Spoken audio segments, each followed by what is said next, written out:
I knew it was going to be a soul crusher the moment Rachel slid that client brief across my desk like she was dropping off a used tissue. Just support me on this, she said, in that nasal, condescending tone she reserves for people she thinks won't fight back. I hadn't even opened the damn file, and I could already feel my weekend evaporate. We're talking about a Fortune 100 logistics company hemorrhaging money because their backend tech stack still thinks it's 2007. And somehow I'm the one responsible for saving them from digital extinction, while Rachel sharpens her buzzwords like steak knives. 3 hours later, my laptop had 47 tabs open, my coffee was cold, and I was halfway through mapping out their operational choke points, using data so outdated, I'm surprised it didn't mention dial-up. I dug through earnings reports, interview transcripts, leaked supplier reviews, even Reddit threads from disgruntled warehouse staff. You ever try building a transformation pitch based on a CEO who once fired a VP for using too many adjectives in an email? Let's just say I learned to write like I was firing bullets. And hey, while you're here, if you're one of the 97% listening without subscribing, come on, hit that button and drop a like. It takes 2 seconds, and it seriously keeps this whole operation running. Our team reads every like it's a hug from the algorithm gods. Anyway, back to me being the unpaid Sisyphus of this pitch. The deeper I went, the more I realized this wasn't just a normal bid. It was the kind of project that could redefine careers. If we landed this client, our firm would jump 5 rungs overnight, which also meant Rachel was already foaming at the mouth for a headline grab. But while she was out lunching with partners and posting filtered selfies captioned strategy never sleeps, I was the one actually building the damn lifeboat. I built the model from scratch, revenue impact, efficiency gain, tech investment schedule, phase-by-phase ROI timeline. Every slide had a purpose. Every stat a backstory, and created a custom framework, because of course I did, because the cookie-cutter crap from previous decks would have crumbled under this CEO's scrutiny. The man was allergic to fluff. He once made a vendor cry in a meeting because they used the word synergy unironically. I didn't just want the deck to impress, I wanted it to hold up under interrogation. I wanted it to slap back if it got challenged. And for a while, I let myself imagine being there. Presenting, responding, getting a rare nod from someone who doesn't nod for anyone. I rehearsed alone in meeting rooms after hours. I tweaked transitions while my dinner went cold. I pushed formatting past the point of sanity just to make sure every number popped exactly where it needed to. And when I handed in the final version, a beast of a strategy deck with 72 slides, 3 annexes, and one shiny-ass roadmap, I thought maybe, this would be the time I didn't get erased. Then Rachel leaned on my desk, sipped from her $9 green juice, and said, "Great job, seriously." "I'll take it from here," I blinked. "You mean for the pitch?" She smiled like a lizard in a sunbeam. "Yeah, you're the ghostwriter, I'm the face. That's how this works, remember? Ghostwriter. Like I was some anonymous hack scribbling love notes for a soap opera star. Like I hadn't just pulled 2 all-nighters and nearly burned a hole through our VPN with the sheer volume of research files I downloaded. I opened my mouth to protest, but she was already walking away. "Stay here and prep the next client deck," she tossed over her shoulder. "And maybe run spell check this time." It took everything in me not to flip the desk like a WWE wrestler. But I didn't. I nodded, I sat back down, and I looked at the deck. And I started thinking, if I can't be in the room, maybe I can make sure the room feels me anyway. I was halfway through practicing my intro when Rachel strolled in, all casual cruelty and over-caffeinated smugness. She was still holding the deck I'd finished at 3:17 a.m., the one with bloodshot typos I'd fixed on the subway using 3% phone battery and raw spite.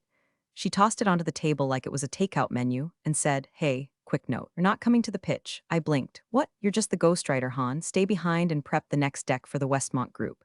Leave the client-facing part to the adults." She said ghostwriter like it was a compliment, like I should be honored to be the invisible hand behind her mediocre puppet show. My ears rang. I couldn't tell if it was the blood pressure spike or the office's busted AC gasping in protest again. Probably both, and I just stood there, blinking like a moron, holding a pen I suddenly wanted to jab into the drywall, or Rachel's forehead. Let's pause for 1 second here. If you've ever been screwed over like that at work, where your hard-earned brainchild gets snatched and paraded around by someone who thinks pivot is a personality trait, do me a solid. Tap that like button and subscribe. Because apparently, 97% of y'all listen to these stories without subscribing, and frankly, that's the corporate equivalent of taking the donuts and skipping the meeting. And look, every click genuinely motivates the team behind these stories to keep digging into this madness. All right, back to it. She walked out humming, probably some bland empowerment anthem that HR plays at mandatory trainings, and I just sat there, not broken, just glitching, because this wasn't just a pitch. This was the pitch. A Fortune 100 logistics beast, hemorrhaging operational sanity after 3 failed SAP integrations and a C-suite musical chairs game that made national news. They needed a lifeline, a roadmap, and I'd built one from scratch. 43 slides of interconnected diagnostics, workflows, and market disruption models layered with enough insight to make a McKinsey team sweat. Rachel hadn't even read half of it. I had expected to be the one presenting. Not just expected, assumed. The way you assume gravity still works when you wake up. The way you assume your name is still your name. But apparently, no, I was the ghost. The convenient backstage gremlin whose name never made it into the calendar invite.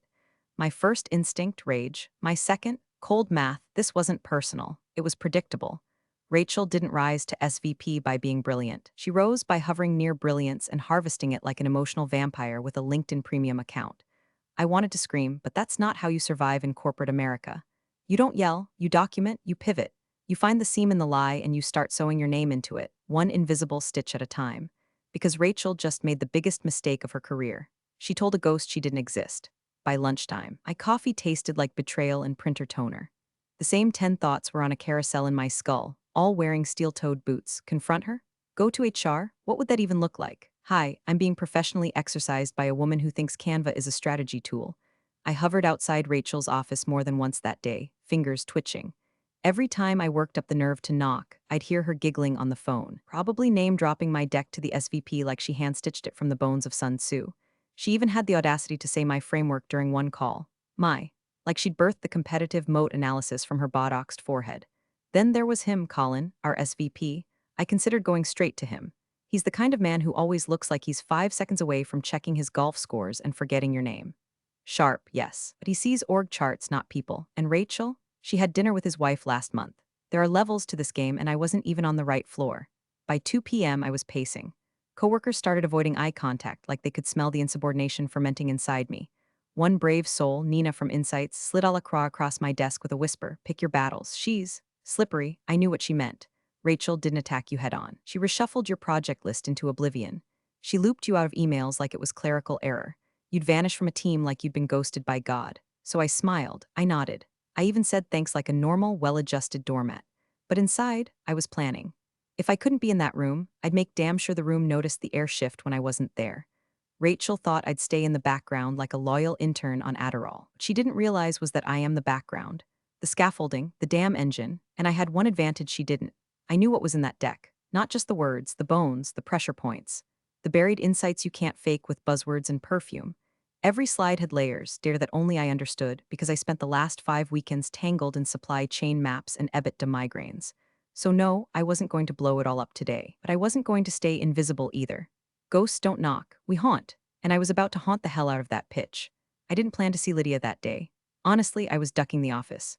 Took my lunch break 3 blocks south, hoping the air outside our building didn't smell like Rachel's perfume and moral rot. I was elbows deep in a sad Caesar wrap when Lydia slid into the seat across from me like a ghost in kitten heels. God, you look like you just saw someone get promoted for breathing. I nearly choked, close enough. Lydia used to run finance before she got smart and lateral transferred into compliance, less politics, more policy. Her lipstick was still perfect and her laugh still had that sarcastic bite you couldn't fake. We hadn't talked in months. I heard Rachel's presenting the trans log pitch, she said, spearing a cherry tomato like it owed her rent. I just blinked. She's not taking you? She said I'm the ghostwriter. Lydia paused, then smirked like she'd heard that one before. Ah, ghosts, the uncredited backbone of every good story. I tried to laugh, failed. Then she leaned in, voice low, almost bored. Listen, you want credit, that's theater. But you want leverage, that's accounting. And in accounting, we document everything. Ownership isn't declared, it's proven. Think like me, not like her. It hit me like a spreadsheet to the face. Rachel would walk into that pitch with the deck I built, sure, but if something went sideways, she'd have nothing to stand on. No foundation, because she didn't build it. She didn't know the logic trail behind the model. She couldn't explain why slide 14 linked the vendor velocity chart to the Q3 market exits. It just looked good, sounded impressive, to people who don't ask questions. But what if they did? That night, I didn't go home. I booked a focus room, closed the door, and reopened the deck, not to fix it, to weaponize it. I started weaving in questions, not obvious ones. Subtle, razor blade footnotes, mini logic traps, things only I could explain cleanly. For example, a small reference on slide 9 to phase 0 activities that would make sense only if you knew I'd built a temporary sandbox in the simulation tool to run trans logs routing logic, something Rachel didn't even know existed. Then I added a slide, just one. Slide 23, title, if we're asked why, it wasn't on the official flow. But I knew how the CEO operated. He was infamous for drilling one layer deeper than anyone expected. So if he asked, say, why did you recommend a decentralized model over a vertical integration approach? Well, guess who wouldn't have an answer? Then I did something even colder. I forwarded the deck to legal. Subject line for archive compliance version. No explanation, just a PDF and the edit history. That created a timestamp, ownership. A breadcrumb Rachel couldn't erase with her usual my team and I nonsense. I wasn't trying to get revenge. That was too small. This was bigger. This was insurance. Because when the room turned cold, and it would, someone was going to ask who built the fire escape. And I'd already signed the blueprint. The morning of the pitch, Rachel strutted through the office like it was her coronation. She wore that crimson power blazer that made her look like a motivational speaker trapped inside a divorce settlement, and she had the deck, my deck, clutched in a glossy leather binder like a war trophy. She didn't even say goodbye, just a finger wave and wish me luck. I smiled, break a leg, preferably both. As the elevator doors closed behind her, the entire floor exhaled. Nobody said anything out loud, just a silent communion of eye rolls and trauma bonding. I turned back to my desk, pulled out my earbuds, and got to work, not on the next pitch Rachel had dumped on me, but on my final move. The email, it wasn't revenge, not exactly. Think of it more like a fire extinguisher with excellent grammar. See, I knew something Rachel didn't. The COO at Translog, the client's second-in-command, and the real engine under that company's hood was a data freak. He'd been quoted in an internal white paper about deep integration between narrative and operational logic, which meant he'd want follow-up, supplemental detail, the kind of dry brilliance Rachel's buzzword casserole could never provide. So I crafted a post-pitch email. Crisp, buttoned up, lethal. Subject, supplemental insights translog architecture proposal from development team, not from me, not from Rachel. From the team, neutral, professional, legally safe, but the content, it had my fingerprints all over it. I broke down key components of the pitch in plain language, then added depth, actual operational models with annotations. Not enough to burn the pitch Rachel was giving, but just enough to show that there was more. And whoever had built it was still at the firm, still available. The email sat in my drafts, time-stamped and perfect. I wouldn't send it, not yet. Because if Rachel stuck the landing, by some miracle of corporate acting and divine LinkedIn intervention, then fine. I'd let it go. Let her win this one. I'd survive. Plan my exit, chalk it up to lesson learned. But if she stumbled, if that room asked even one hard question, if Rachel's performance crumbled under the weight of the work she didn't understand, well, then I'd hit send, and I would not miss. For the rest of that day, I worked in eerie silence. Slack was quiet, no pings, no great job messages, no forwarded praise, which meant either Rachel had crushed it or the deck had started to bleed. I refreshed my inbox like a gambler with a losing hand. Every ping made my stomach jolt. Legal had requested the version history again. That was new. IT pinged me about file access logs. That was very new. And around 3:12 p.m., an intern named Kayla passed my desk, paused, and said in a whisper, "Hey, did you hear?" The client CEO asked Rachel a question in the middle of the deck. Something about slide 14. She didn't know the answer. Then she walked away. I just stared at my monitor. Because slide 14 was one of the landmines, and Rachel had stepped on it, in heels on a stage, so I sat back in my chair, cracked my knuckles, and waited for the echo to reach me. By 3:30 p.m., the silence got so loud it was practically screaming. Rachel hadn't replied to Slack in over 2 hours, not even a thumbs up to the good luck. Message the interns spammed like it was a birthday card. That woman once responded to a Happy Friday with a 3-paragraph brag about her soul cycle stats, so radio silence during the pitch of the quarter? That wasn't nerves, that was fallout. Then legal pinged me. Again. Hi, just need to confirm the final source file of the translog deck, preferably with metadata. That's not a normal request. That's not routine. That's legal watching a ship start to tilt and double-checking who packed the lifeboats.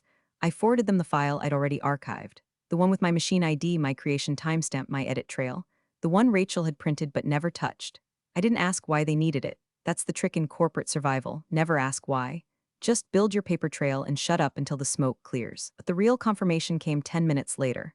Ben, junior analyst, 2 cubes down, still wears his badge on a lanyard like a freshman at orientation. He showed up at my desk looking like someone had handed him nuclear codes and asked him to make a sandwich. I didn't say anything, he started, voice pitched low, but you should probably know. Tyler, the client CEO, asked a question during the pitch, something deep, about the way the vendor logic was weighted across facility tiers.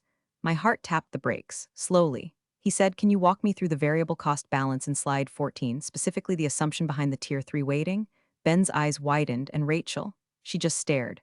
Then she said, and I quote, "That's more of a visual placeholder than a hard number." I didn't laugh, I wanted to. But I didn't, because that slide was not a placeholder. It was a modeled simulation, built on 12 market inputs, benchmarked across 3 competitors and color-coded based on heat map thresholds I'd spent a full weekend tweaking. She called it a placeholder.